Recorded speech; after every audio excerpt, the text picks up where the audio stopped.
Good morning. We have started with the highway geometric design, and today is our last lecture on the highway geometric design. So far we have covered many different aspects of the geometric design, which includes the horizontal alignment design and the basic cross-sectional details of the horizontal alignment, and the gradient, the planning process of highway alignment, and the overall policy with the highway sector. We had covered all these things in last 2 days lecture. So today's lecture we are going to cover about the vertical alignment on the vertical profile. Before I start with the vertical profile, in my last lecture someone asked about the creeper lane, how it is provided, and if we can provide any picture or any image of that. I tried, I couldn't get any better picture, so I thought of drawing it on my own. So I'm going to share that drawing. I have it here, so soon you will see that um, in this drawing. So this is little bit out of focus, and I'm going to get the technical help to get it focused. And once you see this, you'll see how the creeper lane is being constructed, or how it is being considered. Now you can see the alignment here. So the top part of the alignment is actually uh, this top part is actually your horizontal alignment, and here is the creeper lane which you are going to which you need to provide. And why you are providing this will be clear if you see the vertical profile. So vertical profile, you see that it was milder profile in the beginning, and then and the gradient increased, and if the gradient increased substantially, so that the vehicle speed is going to reduce, we need to accommodate the slow moving vehicles, particularly the heavy truck or other type of heavy vehicles. So when this needs to be included, what we do is like we add one more lane here in the as a creeper lane, where the slow moving vehicle, in our case which is on the left hand side, they will move to this third lane which is right here, and the fast moving vehicles can continue with this lane. And as the grade is again come back to normal after this point, so the creeper lane goes, and now again it is back to two lane. So the other direction is this side is actually the other direction, the black part, and we don't need a creeper lane because it is going downhill. So this is how it is going to look like. And we said that the creeper lane should start at the bottom of the gradient and where it is clearly visible. So you can see that where the curve starts, or and where this gradient starts, we are providing the creeper lane right at that access point, so that drivers who are driving in this direction can clearly see that there is a creeper lane, and they can also see the gradient and can get a sense that they are going to get slow. So they will be moving into the, particularly the vehicle which is going to move slowly, they will move to the creeper lane and move forward. So this was about the creeper lane. Now we'll move on to our today's lecture, which will continue. There are gradients we discussed. The gradients are going to change from one location to another, and as it changes at the transition, we cannot just leave it like that, otherwise it is going to look kinky. So we need to actually incorporate a curve to smoothen out that kink. So if in this case you see this, if we just leave it out like this, here is the kink you can see. So to smoothen it out, we actually fit a curve. So this is becomes a vertical curve. So this is the first component of the vertical profile, and this curve, according to the gradient, it can be of two types. One is the summit curve, which you see here, like which is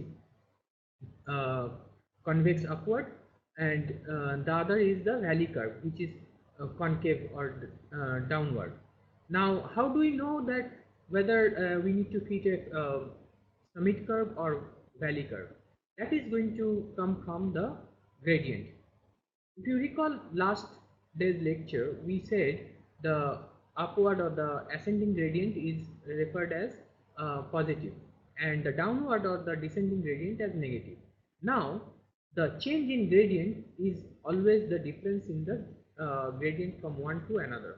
So the algebraic difference, if you see, that difference is actually positive, then you are going to get a summit curve. If that difference is negative, you are going to get a valley curve. So here are 4 examples or the 4 instances when we are going to get a valley curve, a summit curve. So in this case, the positive Ni means which is ascending gradient is steeper than the other ascending gradient which is N2 when the grade changes. So definitely the difference is going to be positive. The second case, in this the positive gradient is actually matching with a flat gradient which is 0, N2 is equal to 0. So definitely the difference is N1 and the N1 is positive, so it is a summit curve. Likewise here positive meets with a negative, so the difference is going to be positive because N1 plus N2. So this is definitely going to be a summit curve. Again, two negative gradient can also form a summit curve. So in this case, what is happening? A milder negative or descending gradient meets with a steeper descending gradient. So in this case, minus N1 minus of minus N2, which is N2 minus N1, is actually going to be positive. So it is going to form a summit curve. So we know about this summit curve. Now let's look into the what type of curve we generally provide in this summit curve. So one is that ideally we should circular curve is good because the circle we know its constant radius and therefore the side distance available is going to remain constant throughout the curve section. Apart from that, the deviation angle of vertical curves are on this is going to remain almost constant along the circular curve. But whenever we are going to construct in the field, the actual deviation is quite small, and if the actual deviation is quite small, then we can easily fit a parabolic curve which is almost like a circular curve. Why we choose a parabolic curve, simple parabola particularly? Because it is easy to do the arithmetic and find out what would be the height or the elevation at certain point. As you see the equation, I mean, you know that y equal to x square type of equation. If you know the y distance or x distance, you know what is the height is going to be, and in the next slide or so you will be seeing that as well. Apart from that, parabola also gives a good riding comfort. Why?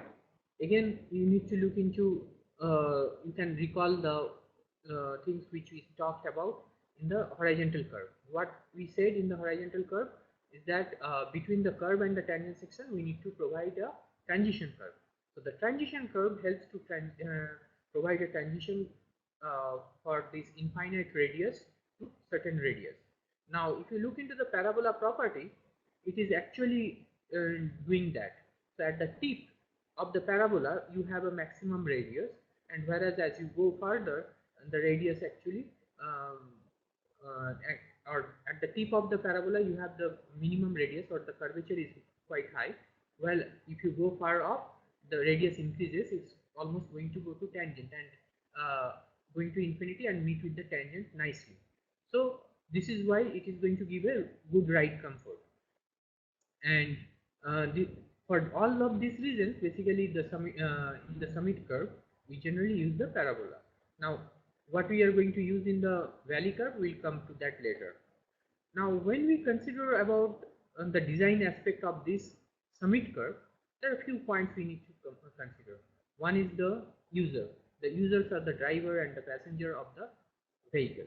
So we need to look into their comfort.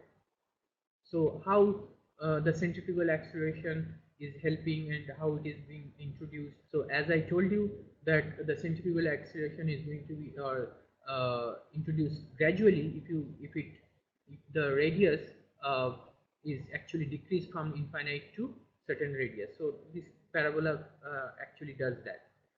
And it also you need to look into the profile, how the profile is looked into. So if you are providing a parabola, it will give you a smooth profile which is gradually changing the radius, whereas circular is not going to do that. You as a driver is going to see all of a sudden there is a change. Now the other thing is that while in the summit curve, what is going to happen, the centrifugal force on the vehicle is going to act upward, whereas we know the weight and the mass, everything is, or basically it's going to act downward due to the gravity. So passengers and driver are going to feel lighter because there is a centrifugal force which is actually will make their weight lighter, quite comfortable compared to uh, when you are going downhill and there is a curve like a valley curve, when the centrifugal force is also acting downward as well as the weight. So you can think of a situation when you are inside a lift or elevator. So the when the elevator is actually going upward, your all of a sudden the change in acceleration is going to impose uh, some additional acceleration is going to be downward, change in acceleration is going to be downward, and the weight is going to be pulled downward. So that way you will feel uncomfortable. So you will feel that your weight has increased and little bit uncomfortable. Whereas when the elevator is coming downward, is the opposite reaction. So this is what is going to happen in the summit curve and the valley curve. So now let's look into the how we design the summit curve. So again, like in the horizontal curve, in the valley curve we can have two different situations. One is the length of the curve is more than the side distance, and again, as I told you, a curve is going to be designed either for the side distance or for the or this side distance could be stopping side distance or intermediate side distance or your overtaking side distance depending on the road configuration. So one of the side distance, whichever is the governing criteria you choose, and you find out if the length of the curve is more than that, then this is how it can be estimated. As you know that the parabola equation can be well represented by y equal to ax square. So y is in this direction and x is in this direction. And how do we find the a? The a value is nothing but the exact deviation divided by 2l, which is the length of the curve. So here one thing you have to notice that in the vertical alignment, basically we measure the curve length along the horizontal distance, whereas in the horizontal alignment it was along the roadway, and this is how it is been done. So here when we say the length of the curve, it is actually this horizontal length. So now we know that we have driver eye height and the other side of the is the object height. So if we have a driver eye height h in this case and object height is small h, so this is my height and this is my line of sight and this is the other side object, then only I can see the object on the other side. So we need to find out what should be this distance, which is yours, it should meet the side distance. Now this capital H, in this case in this equation it is referred as a small h1. So h1 is nothing but a s1 square. S1 is up to this point. So it is coming from this basic equation. And h2, which is small h on this side, is nothing but a times s2 square. So s2 is from here to here. So if we put back or if we now let's look into this, what is s1 and s2. So this is clearly written, s1 is root over h1 by a and s2 is equal to root over h2 by a. So the total of the s1 and s2 is going to provide me the side distance. So s1 plus s2 is, we are going to get this equation. Now this is equal to s. So if we square this parameter, then we are going to get this whole parameter, and this is going to give me 1 by a, and we already know a is equal to n by 2l. So if we know n by 2l, we can easily replace, and if we replace it, we are going to get this equation. Now our intention was to find l, which is the length of the curve.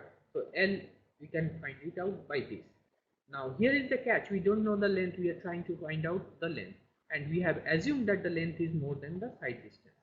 So in this process, if we find out the obtained L is actually less than the side distance, so this process fails. So we need to look into the other process. So the other process is when the length of curve is less than the side distance. In this case, there is a portion in the which is going to be in the, then we need to formulate it.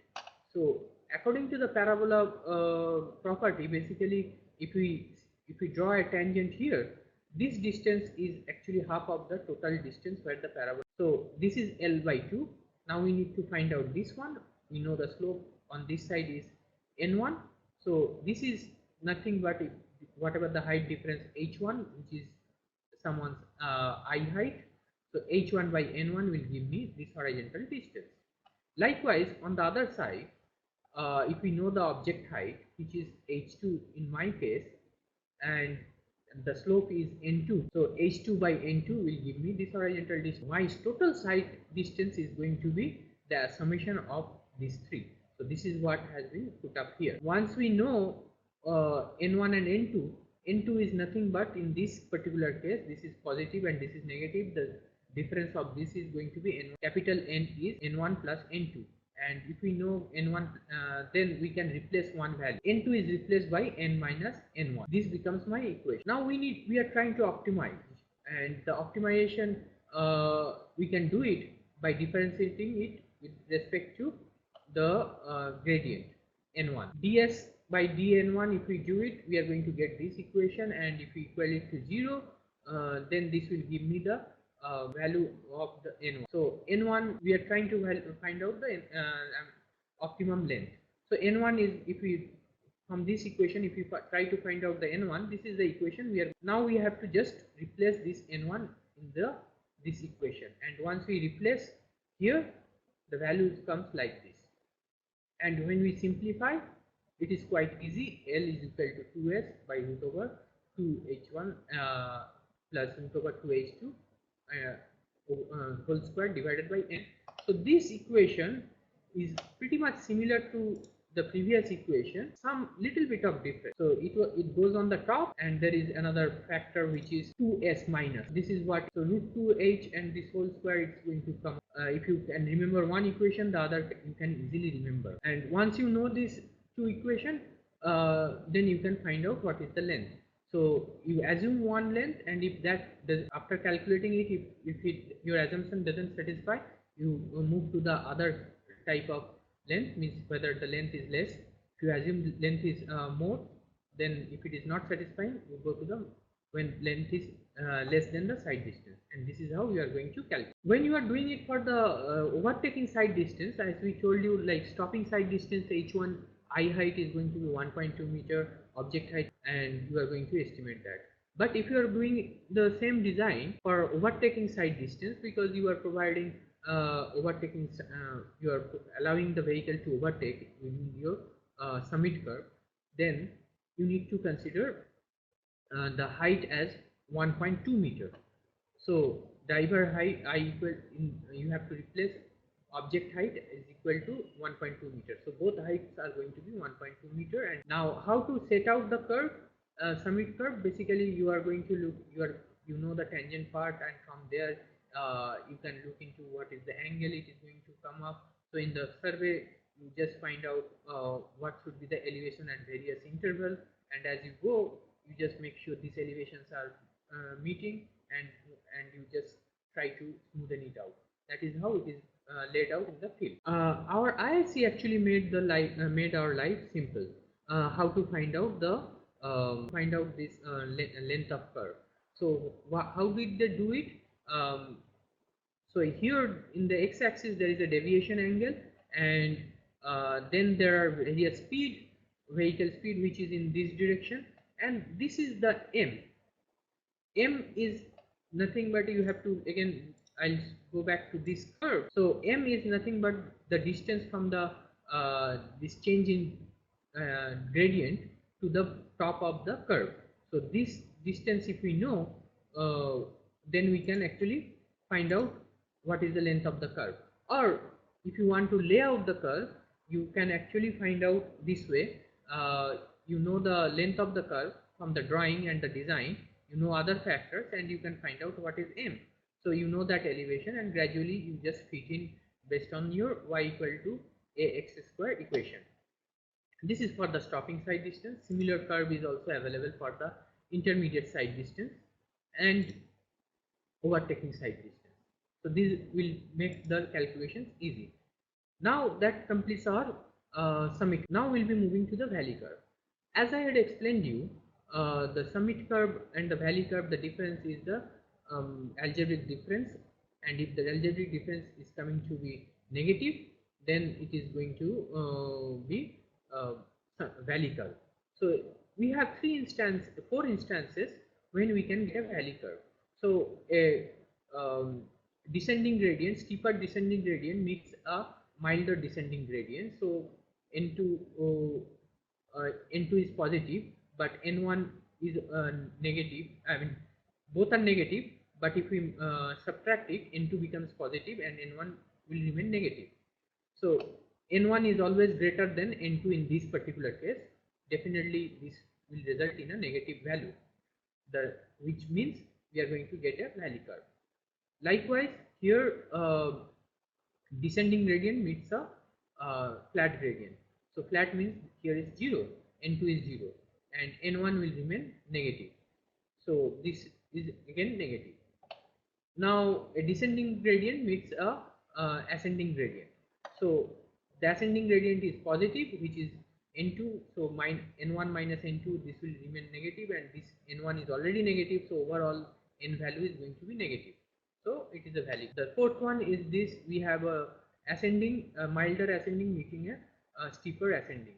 So again n2 minus n1, this is the ultimate expression where n2 is value is quite high, negative value, and n1 value is lower negative value. So together it's going to give me a negative value, which means that we are going to get a value. Now again we are going to in the valley curve we are going to consider the side distance. Now if you are considering the side distance during daytime, actually the whole curve or whole roadway section is visible.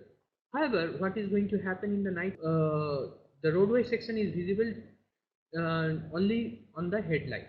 So it depends on the headlight, how far the headlight can go and how far the headlight can reach, and that is the amount of highway or the section is visible to the driver. So this is why the headlight side distance is critical for valley curve, which was not for the other cases as such. So then we need to estimate the valley curve length based on the headlight side distance. And how should we do that?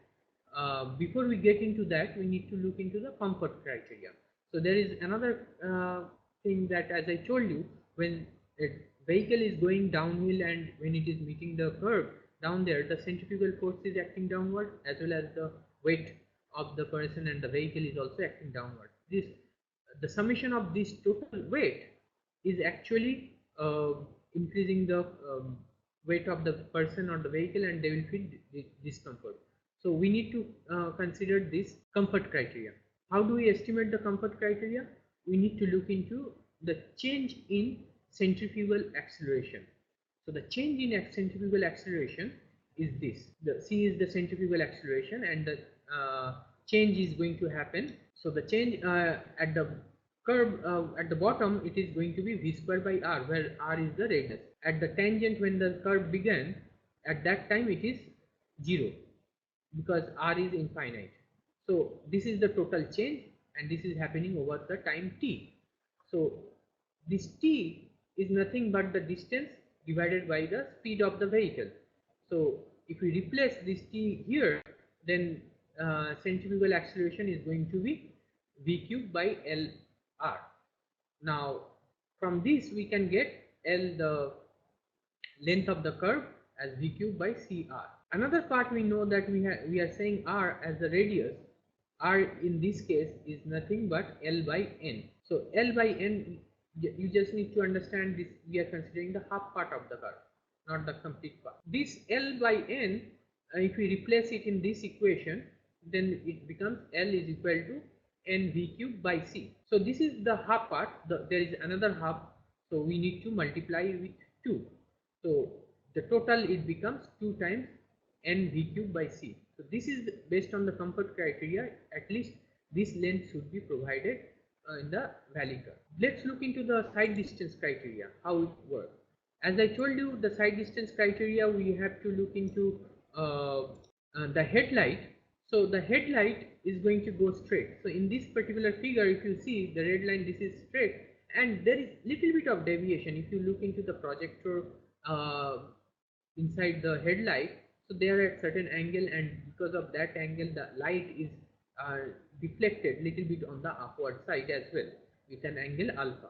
So if we know this alpha angle, and which is we generally know from the manufacturer specification, and is generally close to 1 degree or 2 degree, mainly it is 1 degree, and then we can easily find out what is the length.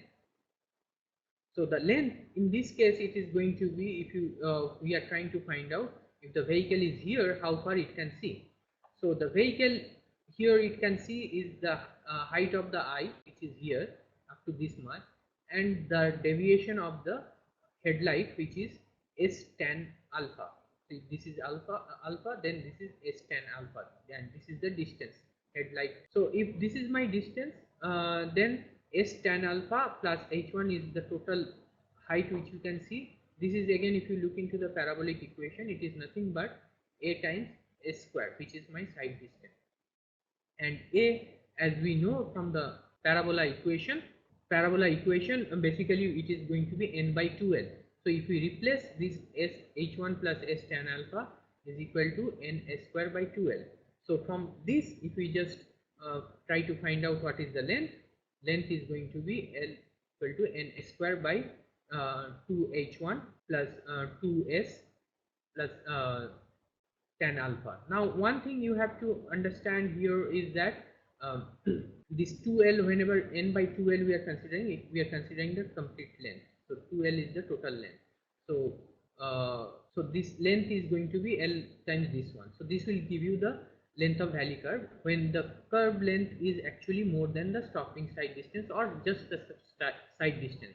S is the side distance. If you need overtaking side distance, you have to provide the overtaking side distance. If you need intermediate side distance, you need to provide the intermediate side distance. The things changes when the length of the valley curve is actually less than the side distance. So in this case, you have to accommodate the tangent part as well. So here this distance or this distance will remain same, whatever the height of the eye, that will remain same, and what is the angle S tan alpha, that will remain same. So the left hand side remains same, whereas the right hand side, which is you are trying to find out the horizontal distance x component, there it is going to change. So there are two components, S minus L by 2. So S is the total side distance and L by 2 is the portion of the tangent, which is going to be here, or if you recall the summit curve, it's L by 2. So this is the portion which is going to remain in the tangent, and times n, that will give me the distance in the horizontal direction. So these together, if we try to solve this one, we'll get the length as L equal to 2s minus 2h1 plus 2s tan alpha by n. So this is again very much similar to this one. Just if you try to see the difference, you will easily recall that how this difference is coming up and what would be the this distance. So here is n s square, here in the denominator it is only n, and this parameter remains same, which was in denominator it went to numerator here, whereas the whole term is negative and it is subtracted from 2 times the stopping side distance. So this is how we calculate. Now before I move on to the next slide, I got a question, does the position of sun affect the calculation of stopping side distance or OSD?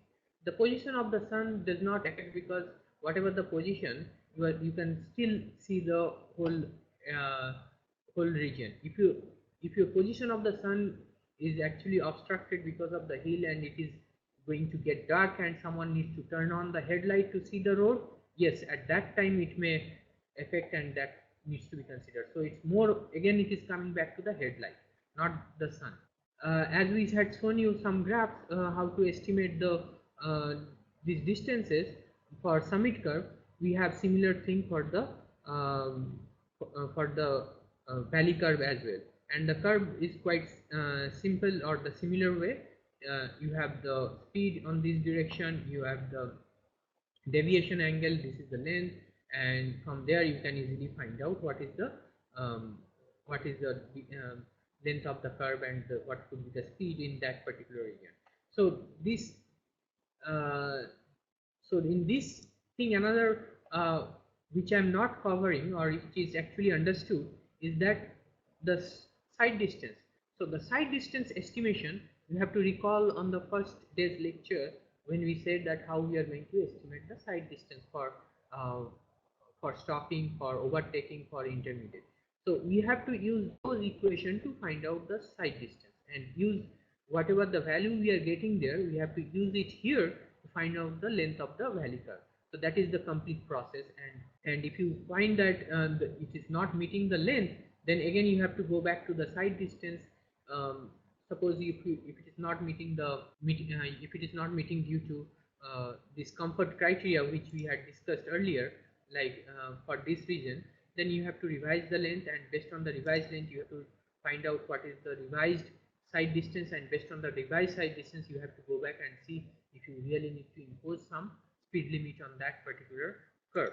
So now if I move to this summary, before I move there, there is another question. If stopping side distance is not given, how can we recognize whether length of valley curve or stop is more or less than the stopping side distance? So as I told you, the speed of the vehicle will be given, and if you know the speed of the vehicle, you can actually calculate the stopping side distance or whatever the side distance you need according to the process which we had discussed in our first day's lecture. So that needs to be calculated and then used it here. Now coming to the summary of the valley curve, basically cubic parabola is the most common thing which is preferred in the valley curve, but our IRC says the square parabola, which is like y equal to ax square, and that is why you see most of the equations are based on that. So if you are using the cubic parabola, this is how the equation is going to change: y equal to bx square, where v is equal to 2n by 3l square. So you can just replace these values at whatever the derivation we did for the square parabola, and you can see how things are changing. Now another point about the valley curve which is quite important is the lowest point. So valley curve leads to a lowest point at certain location, in particularly some of the valley curve, and this lowest point is critical because you don't want the water to get stagnant there, and the water is coming on the road. So this lowest point you have to ensure that there is enough drainage, cross drainage and longitudinal drainage, all these, particularly the cross drainage, so that the water can easily flows out of the roadway. So this is one thing. And how to find out the lowest point? This is actually done. If it is unequal grade, you can find it by this, the distance L times n1 by 2n into power or to the power 0.5. It will give you the distance where the lowest point is going to happen from the tangent point. If you find out, you have to just go there as a field engineer and see whether there is any cross drainage structure and how it is, whether it is adequate or not, so forth. Now before I move on to the next slide, I received another question: what would be the minimum distance of a bus stop if need to provide it at a valley curve or summit? This is a very good question. The bus stop means, you mean to say the where it should be provided and how. So the bus stop are provided first of all according to the convenience of the passenger, where they have crossroad and where they are going to act. Now if you are providing a bus stop, first of all you need to make sure that it is at a considerably flat terrain. At all you cannot meet the flat terrain. Whenever you are providing the bus stop, you have to see whether you have enough distance so that the bus can actually come to dead stop at the stop location. So this enough distance is going to be in the what we said, that there is a like extra lane which you are going to provide. It's a lane on the side you will be providing to the bus stop, and this lane, if you have enough distance, so the bus can actually come out of the main line and go to this deceleration lane, and in the deceleration lane basically it will slow down and come to the stop. So this is what you have to take care, and and this can be calculated based on again the stopping side distance, and so basically your deceleration lane should be at least up, and then you can take care of it. I hope I answered that one. Now the another question was that why operating side distance is not considered for calculating length of valley curve. Sorry, why overtaking side distance? So the overtaking side distance, I'm saying that overtaking, we are not going. What I tried to say here was that these equations are for side distances. So if you need to provide overtaking facility along the valley curve, definitely you need to consider overtaking side distance instead of S, which is here it is stopping side distance. You can provide overtaking side distance. So there is, it all depends on like whether you want to provide intermediate side distance, overtaking side distance, or stopping side distance. So this is just an instance. If you are considering stopping side distance, that is how it is going to look like. So depending on that length, you are going to provide this equation. Other than that, it is going to remain same. Now I got another question. Can you tell about us how highway or designing in field of highway engineering and terms of design? So I'm trying to understand this question. Highway of designing in field. So is this how the highway design in the field is different from the highway design what we learned so far? I'm guessing that is the question. So the answer is that in the field, when they are in the not in the field, or actually these highways are designed in the design office using various software, designing software, and some of the popular softwares are Civil 3D, MX Road, InRoads, then there are Geopack, there are X number of other softwares which can be used. And these softwares actually does all the calculations or whatever we did or whatever we learned here in the background and provide the highway. As a design engineer, we need to select the proper point of intersection where the curve is going to be there, and we need to provide the proper vertical point of intersection where the vertical curve is going to be there. And the softwares are nowadays smart enough to tell you where it is actually not meeting the design criteria, and it will show you in the red, and as a design engineer you just need to go and see why it is not meeting, and accordingly you need to change by trial and error method, changing the PI location or fitting with a different curve, or if you need a design exemption from the speed point of view, all those things you need to do. So that is how it is being done.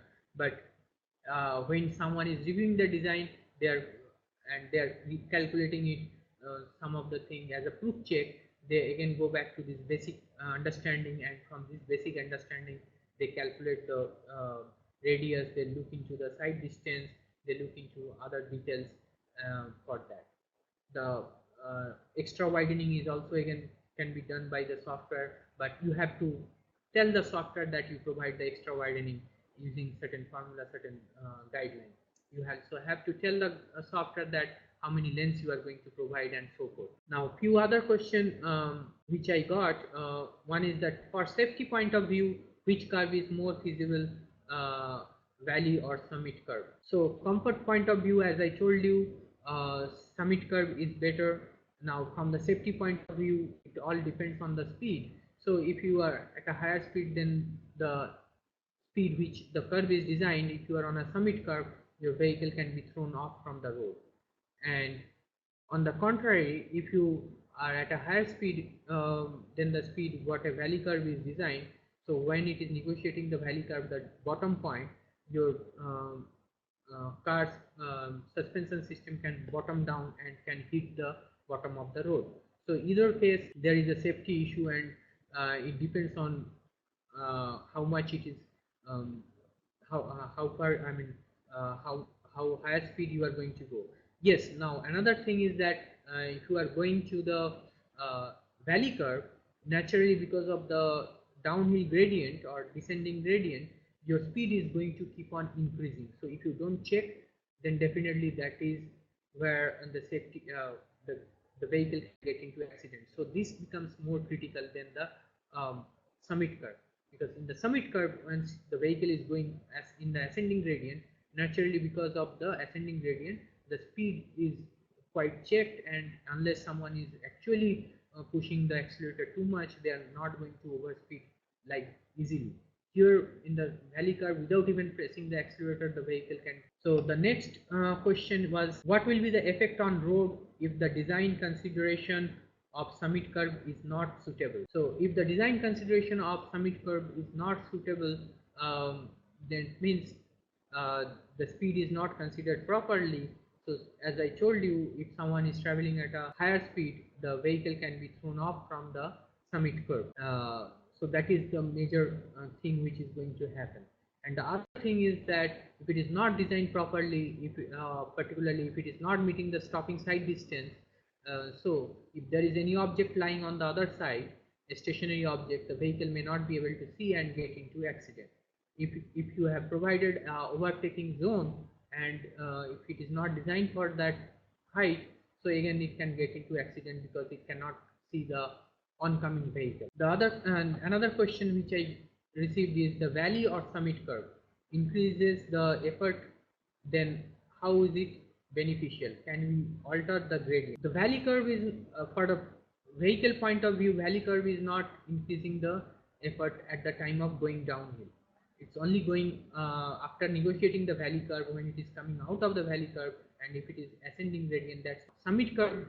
When it is going towards the summit curve, actually the effort is increased. So once the vehicle negotiates the summit curve, then it is actually eased out. Now in both cases, basically we are doing this thing because there is a change in gradient. Now you can flatten out the gradient. What is going to happen? Your earthwork is going to increase and your construction cost is going to increase. So I'll come to those things. I mean, I have already told, and I'll come to those things like flatter gradient, what is the effect, and when we actually see the next few slides. Where another question is, which curve will be provided? So it depends on your gradient, which curve is needed there. So in the mountainous terrain, both type of curves are going to be there, valley or another question which I received, if we will provide small trees on the median of a valley curve to prevent the glare of headlight, then no need to calculate the length of valley curve for headlight side. The headlight side distance is not for the glare from the opposite. It is the headlight. When the headlight of the vehicle which is traveling falls on the road, then only they can see the road, and then the vehicle can travel. So it is their own headlight. It's not for the other headlight. So the small trees or the bushes which you provide, the shrubs along the median, that is only helping the glare which is coming from the other side. So that is a different aspect altogether. That is not part of the this design. Now we need to look into how we can combine the two alignments, or the horizontal alignment with the vertical profile, and this is quite critical because if you want to understand the highway design, basically you have to provide both things at various locations, and when you are providing, you should actually follow certain norms. Then only the design is going to be safe and then good. And this is why the general statement is horizontal and vertical alignment should complement, and when we complements, we should actually have a proper balance between the curvature and the grade. And when the proper balance happens, we can actually avoid these two situations, like excessive curvature to achieve flat grades, which someone was asking, like if both are vertical and summit curve is so difficult, then why can't we flatten it? This is it should be avoided, because then that will introduce excessive curvature in the horizon, and excessive grades to achieve flat curvature. So this is also not advisable, like excessive grade to achieve flat curvature. So which means that you are connecting two cities and there is a hill in between. So to make your road straighter, you want to go on the top of the hill straight and again go down on the hill straight. So this is also not advisable. Or if you want to again negotiate this hilly terrain, basically you go towards, if your these two cities are on the north and south, basically you go too left, too east or too much west to avoid the hill. So that is also not avoidable, advisable, because it's going to increase your. Now the other point is like sharp horizontal curve should not be introduced at or near the top of bottom of the pronounced summit or sag curve. So if you introduce this thing, many times the curve, horizontal curve, gets hidden behind the summit or the valley curve, and particularly the summit curve. And when it gets hidden, driver may not perceive that there is a curve. They will be expecting, okay, they went uphill, now they are going to go downhill, and this horizontal curve will come as a surprise to them. And also we have to understand that at the sag vertical curve, or at the summit valley curve, basically the vehicles are getting the speed of the vehicle is quite high, and all of a sudden when they're high at a speed and then they see a horizontal curve, so they need to that speed may be quite higher than the for that horizontal curve. So that will be again pose a problem or safety concern for that curve. This will actually result in a erratic motion and can get into accident. So this is the situation. And also, as I told you, the intersection or the bus bay or the truck lay-by, all these things should be provided almost should be avoided on the curb and also in the higher gradient. So it should be provided in a flatter section and as much as possible, and all or in a flatter curve. So now we'll be looking into some of the combinations and how we should be balancing out. So the balance should be done, horizontal curvature and grade should be in proper balance, as I told you. Maximum curvature with flat grade or flat curvature grade should be avoided. So that is there. Now how will we coordinate? The vertical curvature superimposed upon horizontal curvature generally results in a more pleasing appearance and reduces the number of side distance restriction. So you will see some of the images or where you will see if we do that how it is helpful. Now successive change in profile not in combination with horizontal curvature may result in series of humps visible to the driver. For how this is going to happen, some of the perspective, here are some of the images. So you have like curves like this and it is in a flat gradient. So how the perspective view is going to look like this. The next curve is not going to be visible for the driver from this when they are actually negotiating. When they don't see the road, of course they are hesitant, they don't know whether what is the curvature amount, and there will be an operation effect, means they will be slowing down, or if they are coming at a high speed they will be drastically trying to slow down and the vehicle can go off.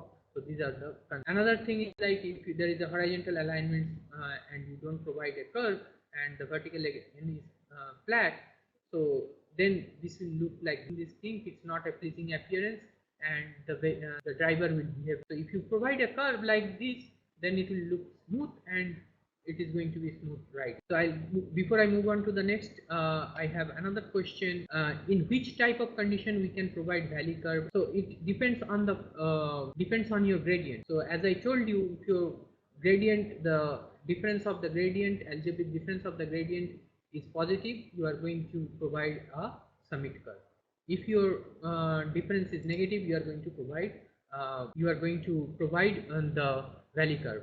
So I'm not sure why the sound is echoing, because we don't have any microphone here or a speaker here, so it could be somewhere else.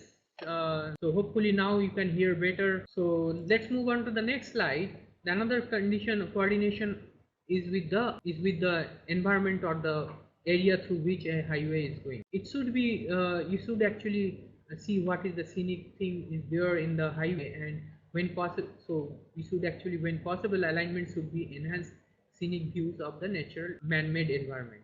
How we can do that?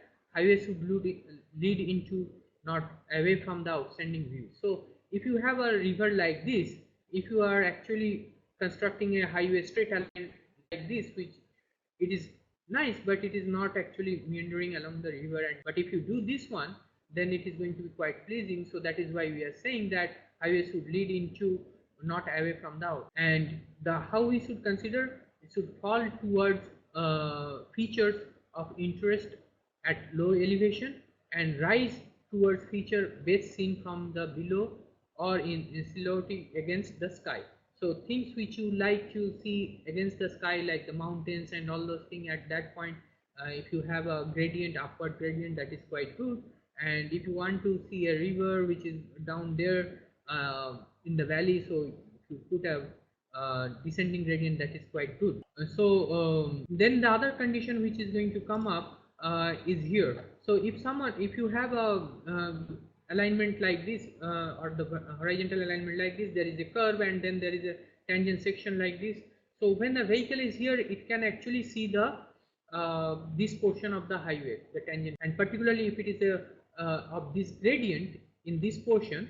So they are actually sitting here, they are seeing the upward, so they are seeing it from the side, and when they are seeing it from the side, if there is a vertical curve like this, so what they are seeing is actually the bumps, and when they see the bump like this doesn't come very well to the driver. They're seeing it, they will see it as a bumpy road. But as a design engineer, we want to create a smooth road. So what we should do here, actually we should provide try to smoothen it out by this dotted line or balancing it out, not to provide too many vertical curves like. So this is how we can coordinate. The next thing is the coordination of the PIs. So here is my horizontal alignment and here is my vertical alignment. So the PI of this horizontal alignment is here and the vertical alignment is here if it is matching, and if it is on this direction, and this is a summit curve, and this is in this direction, this is valley curve. So altogether this is going to give you a pleasing ride condition. Whereas if it gets slide little bit, and if it is not properly coordinated, if your PI, vertical PI is shifted a little bit here and this one, then it is going to be difficult for the driver as well to negotiate. As we remember that we should actually provide the curvature, horizontal curvature, right on the top, not on the other side of the vertical curve, or right before the summit curve, not on the other side. So this is what is actually we are coordinating. If we move it other side, it is going to be difficult. So you have to consider the roadway which is going from one direction to the other. So you have to consider both side traffic. So I got another question, I mean the same question, which is in which type of condition we can provide value or summit curve. I think I have answered, saying that it depends on the condition and depends on all this perspective issue. You should consider which curve. There is no hard and fast. I'll say that you have to provide vertical curve or you have to provide summit curve, but depends on the gradient and so forth from which you can see that what curve you need to provide. So here is another condition, like if you have a horizontal profile like this tangent and a curve, and in this curve you also have a valley curve. So when someone is traveling in this tangent section, their eyesight is going to be like this, so this portion is going to be totally lost, and when they get lost, this is what they don't have any idea how the road looks like here. So it's complete box type of thing. This should be avoided. So the way the good practice of designing is that in a horizontal, in a clear view, there should not be more than 2 breaks, means 2 curves, and in the vertical there should not be more than 3 breaks or 3 curves, like here is 1 break, here is another break, here is another. If you try to follow this type of thing, the road is going to be pleasant and it's going to be nice. And again, I'm going to come back to the design aspect, which we had discussed in our very first class, or shown in the very first class, how the horizontal alignment and the vertical profile is going to look like. Here is the plan where you have the alignment and the tangent part. It's going to show all the lengths and the median and the details of that. This is actually designed using some of the software, and the software in the background, it is doing all the calculations which we have learned so far. And if you don't know the calculation, if you just rely on the software, then the problem is that depending on the condition, you won't be able to change the criteria, and you won't be able to know why the software is saying that, giving you the warning, and how to take care of the warning. Because if it doesn't meet certain stopping side distance, or the side distances, or if there is some issue, it's going to give you the warning. And the warning, if you want to take care of it, you need to know the design. So this is the vertical profile of the horizontal alignment, the same one.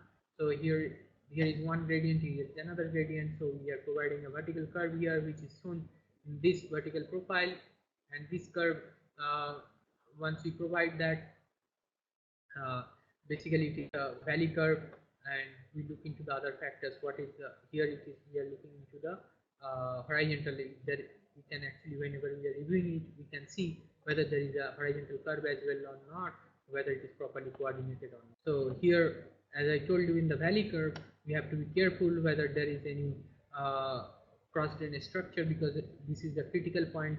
Water is going to come down from this side, and this side we need to make sure they has adequate drainage. And here you can see the cross drainage structure. So when someone is reviewing or someone is designing, needs to make sure that there is a cross drainage structure and there is sufficient provision for water to flow out. And this is the complete criteria of that.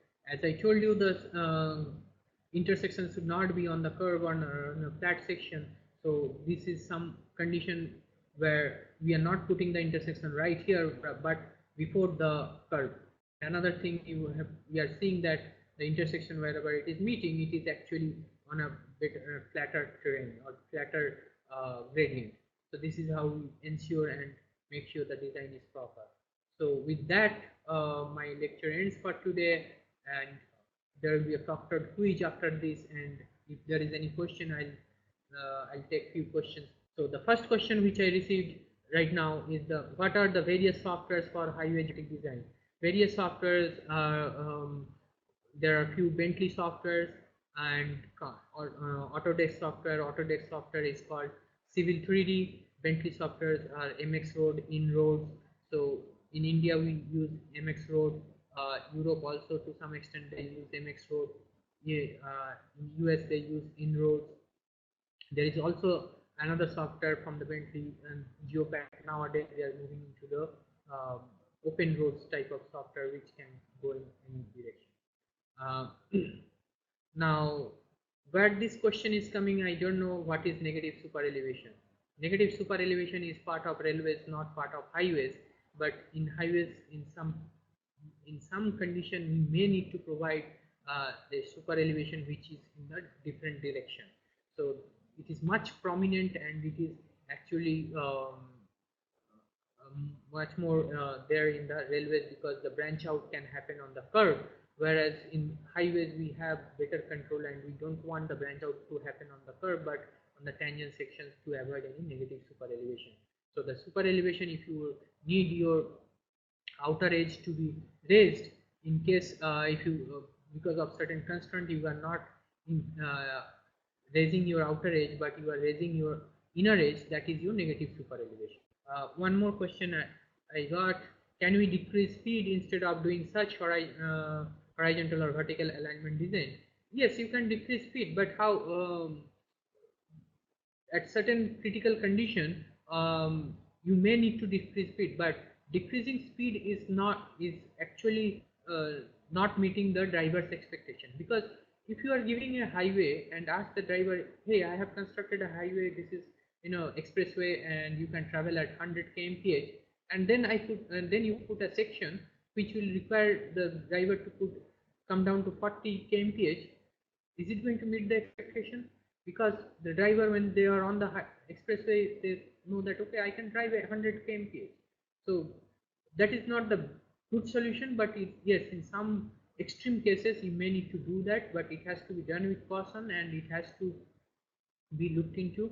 And if you look into the statistics, accident statistics or the safety statistics, most of the places where the accident happens, where the speed is reduced drastically.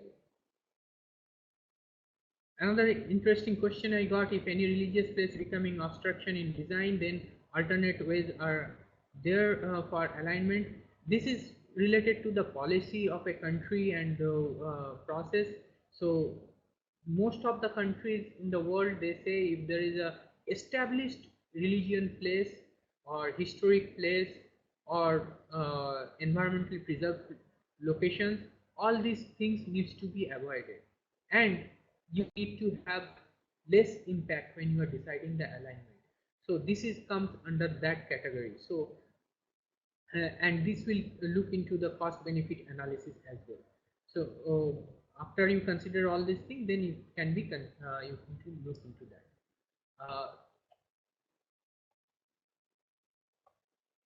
So okay, so someone said that reducing speed can be economical than increasing elevation for highway. So reducing speed is economical from the construction point of view, and as I told you, alignment needs to be designed from the operation point of view, from the overall cost of point of view, user cost point of view. So reducing speed, if it leads to hundreds of accidents every year, and if you add that cost, do you think it is going to be still cheaper? You need to do the life cycle cost of that. So construction, yes, it is cheaper, but other cost is going to bump up the cost, and as far as our experience, it is actually expensive if you consider the life cycle cost.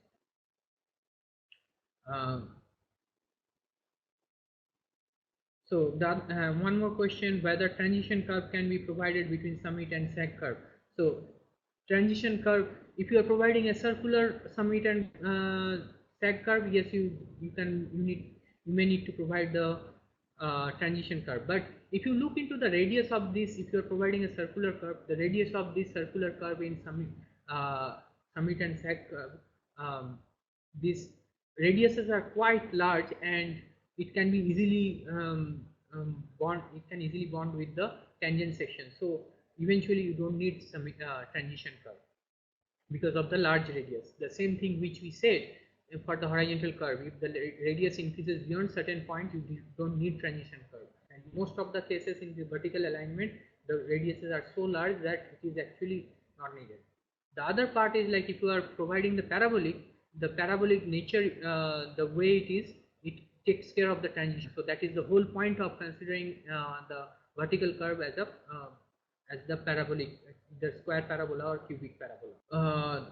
Another question we got, can we attend some certificate courses related to highway design at your center? So this is a center related question. QEEE members, we do if no side distance is available while designing in hilly areas. So if not, you have to provide some side distance, the minimum side distance. There is no road without no side distance.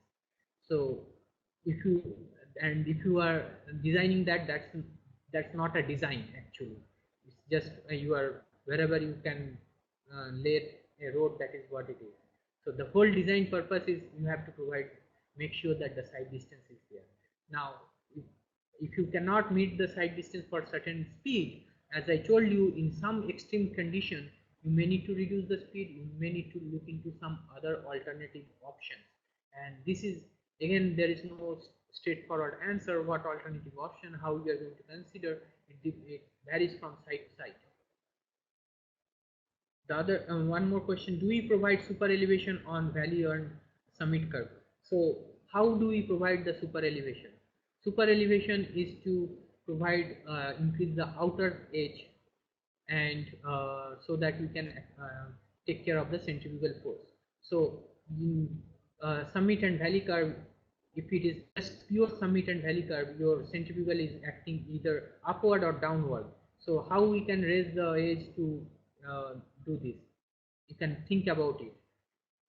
Of course, if there is a horizontal curve on this summit and valley curve, for that horizontal curve, the centrifugal force is acting outward, and for that you need to raise the outer edge, and there you can provide the super elevation. Another question, why do we provide flexible pavement for airport runway and not rigid pavement? So I'm not this question is related to the airport, and I'm teaching highway, so I defer this question whenever you are taught the highway. So the question number 4 is about the stopping side distance. So the question number 4 is about the stopping side distance, and if you recall, we had discussed about stopping side distance, how to estimate that, and in that estimation process we need to know the acceleration due to gravity, which is g value, vehicle speed, friction factor. We also need to know the lag time. So here this reaction time or the lag time is given 2.5 seconds. Acceleration due to gravity is given, which is 9.8 meter per second square, In this particular case, it's a down gradient, means expectedly your stopping side distance is going to be more, and there was a formula f plus minus n percentage. So that n percentage is given, and in this case it is descending gradient, which means your denominator should be less, which means n or descending gradient is negative, so you have to use minus n. And you have to be careful about the vehicle speed. So the formula which we discussed mostly was for meter per second. However, here it is given in kilometer per second. You have to appropriately convert it into meter per second. Question number 5, which is about designing super elevation for a horizontal curve. So we have the radius is given, design speed is given, then we have asked you to follow the IRC method. So if you recall the IRC method, you have to consider the 75% speed without ignoring the friction factor, right? So once you ignore the lateral friction factor and try to find out what is the expected super elevation, and if your expected super elevation is within 7%, you are good. If it is more than that, means you have to restrict your super elevation to 7% now, and for the full design speed or 100% design speed, you have to find out what is the expected lateral friction coefficient. So in this, if you find out the lateral friction coefficient is actually more than 0.15, you need to go to step 3. If it is less than that, you are good to go, and that is what the super elevation you are going to provide. Now in case if it is more than 0.15, what you need to do is that maximum lateral friction you can consider is 0.15, maximum super elevation you can consider is 0.07 or 7%, and when with that you have to recalculate what is the design speed this road should have. So based on that, you will get a different design speed which could be less than the original design speed which you used for the design. And whatever the design speed you get there, you have to consider the speed, because in the roadway you will see the speed in the multiplication of 5. So you are not going to go on the higher 5 but the lower 5. So if it is coming 98, the design speed or the posted speed should be at least 95. If it is coming up 92, we will be considering it as 90. Likewise. Question number 6, which is about 2-lane highways, a horizontal curve radius of 250 meter and the total pavement width of 7.5 meter at the curve. The minimum side distance of 240 meter is to be provided at the curve. Assume the length of the curve to be greater than the side distance. Determine the setback. So the question number 6 is about to find out the setback distance. So if you need to find out the setback distance, as I told you, the radius is actually the central line of the roadway. Now your if it is a 2-lane, 7.5 meter means 2-lane, is at the center, means there is 1 lane on the left side, 1 lane on the right side. Now a vehicle is going to see whenever it is traveling, it is actually middle of one of inside lane. So you have to find out the distance which is at the middle of the inner side lane, which is small d. The small d distance is going to be 7.5 meter, means each side is each lane is going to be 3.75 meter, and 3.75 meters half is going to be your d distance. And if you recall the formula which we had, from there if you put it properly, first you need to calculate the angle which is alpha, and if you calculate the angle properly, and then if you fit into the offset distance m value, then you can get the setback distance. So now we'll move to the question number 7. So question number 7 is about grade compensation. So we talked about we need to do the grade compensation.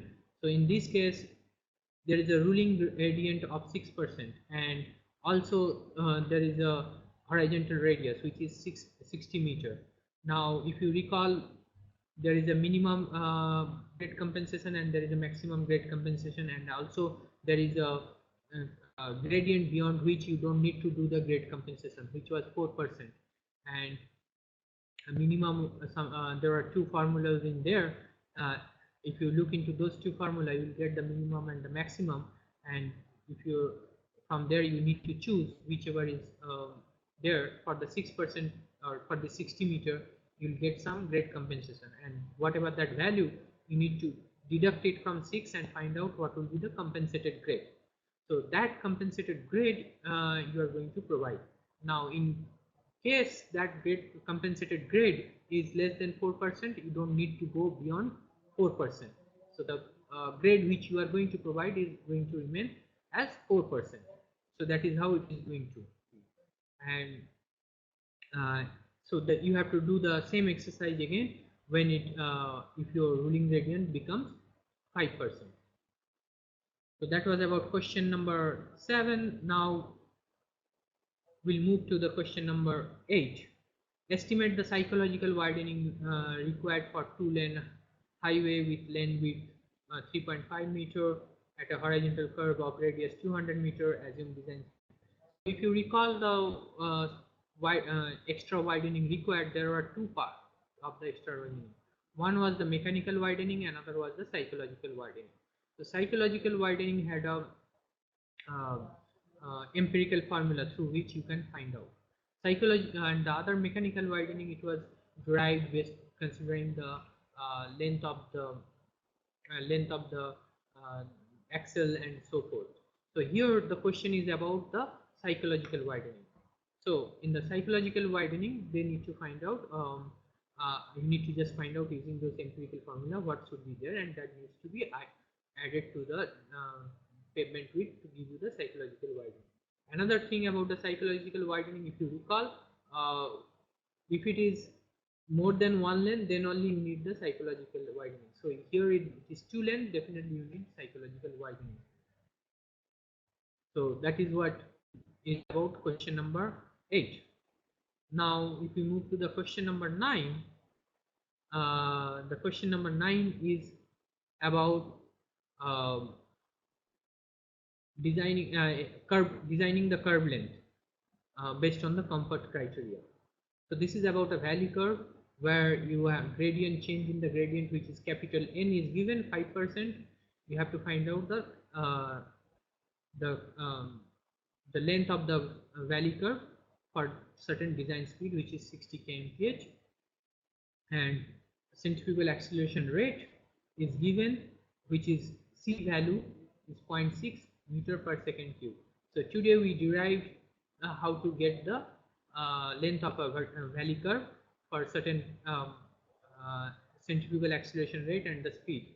So in the end of the derivation, we found out the length of the valley curve will be L equal to 2 times certain factor was there. So that is what the equation you have to use. By understanding that, you can actually solve question number 9. Now the last question, question number 10, is about finding the length of summit curve for stopping side distance of 180 meter and at a junction of a rising gradient, so and the falling gradient. So you have an ascending gradient of 1 in 50 and a descending gradient of 1 in 30. So from this you can find out what is the capital N value or the change in gradient, what is happening. Once you know that, then you need to find out the summit curve. So summit curve depends. There are two different formula in which you need to find. One was when summit curve is more than the side distance. Another was when the summit curve is less than the side distance. You start with one assumption, either more or less, and see whether your assumption holds good or not. If not, you have to move to the other one, and definitely the other one is going to be good. So based on that, you need to find out. Now in this case, we have said it is a stopping side distance. So stopping side distance means your h1 and h2 in that formula. If you see, the height of one is going to I is going to be 1.2 meter, and whereas the height of the object is going to be 0.15 meter. So based on that, once you calculate, you will get the summit curve length. So this is all about the 10 assignments.